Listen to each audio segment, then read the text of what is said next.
تمہیں مجھ سے کوئی کام ہے؟ ہاں. یہ عورت کون ہے؟ مجھے نہیں پہچانتی؟ نہیں.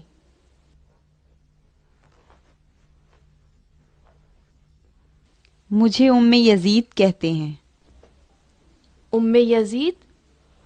جس کے بارے میں مشہور ہے کہ وہ معاویہ کا دربار چلاتی ہے؟ یہ ایسی بات ہے جو دشمن کہتے ہیں۔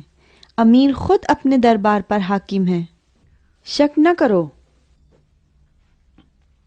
اس گھر میں کیوں آئی ہو؟ اس لیے کہ امیر کی عنایت اور وعدے کی تمہیں خبر دوں۔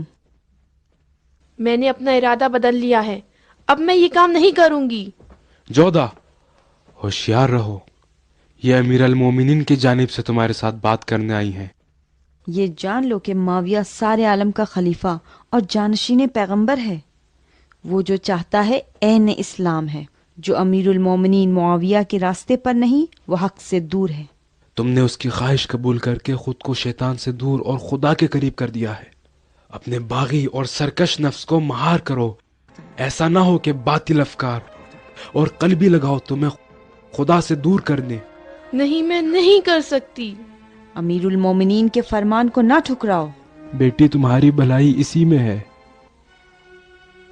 یزید تمہارے وصال سے راضی ہے، اور امیر المومنین نے بھی اس وصال کا وعدہ کیا ہے اور حکم دیا ہے کہ سونا، چاندی، بہشتی باغ جو تم چاہو تمہارے نام لکھ دوں۔ وہ بادشاہ تمہاری طلب میں ہے کہ جس کے ہاتھ میں خدا نے دنیا کے تمام خزانوں کی چابی دے دی ہے۔ وہ خدا کہ جس نے تمہاری قسمت میں دنیا کے تمام عورتوں کی سرداری لکھ دی ہے۔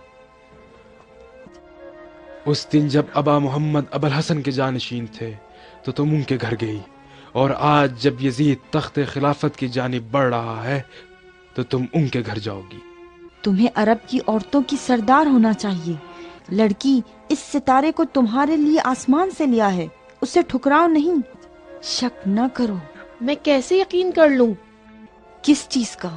یہی کہ امیر اپنے وعدے کا پابند رہے گا۔ کیا چیز تمہیں مطمئن کرے گی؟ نہیں معلوم۔ میرے باپ نے کہا کہ وہ امیر کا دوست اور ہم پیمان ہے، اور امیر نے کبھی ان کے ساتھ بدعہدی نہیں کی، لیکن اب تو وہ مر چکا ہے۔ اگر امیر رسمی طور پر وعدہ تمہیں لکھ کر دے دیں تو تم قبول کرو گی؟ ابن عمر، ہاں، تحریری طور پر عہد نامہ لکھا جانا چاہیے۔ کوئی عہد نامے کی ضرورت نہیں۔ تمہیں میری بات پر اعتماد کرنا ہوگا، اور ابھی فیصلہ کرو۔ جب تک تحریری عہد نامہ نہیں ہوگا میں کوئی کام نہیں کروں گی۔ یہ کام دیر یا سویر انجام پا جائے گا۔ اچھی طرح سوچ لو، خاص کر اپنی قسمت کے بارے میں۔ پھر اس دن امیر المومنین کی رحمت اور ان کے لطف کی امید نہ رکھنا۔ لیکن اگر تم ابھی اس کام کے لیے راضی ہو جاؤ، میں تم سے وعدہ کرتی ہوں کہ تمہیں اپنے بیٹے یزید کی بیوی کے عنوان سے امیر کے دربار میں لے جاؤں گی اور اپنی حمایت میں رکھوں گی۔ اب تم جانو۔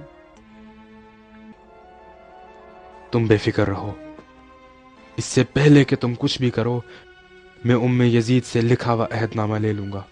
تمہیں پریشان ہونے کی ضرورت نہیں۔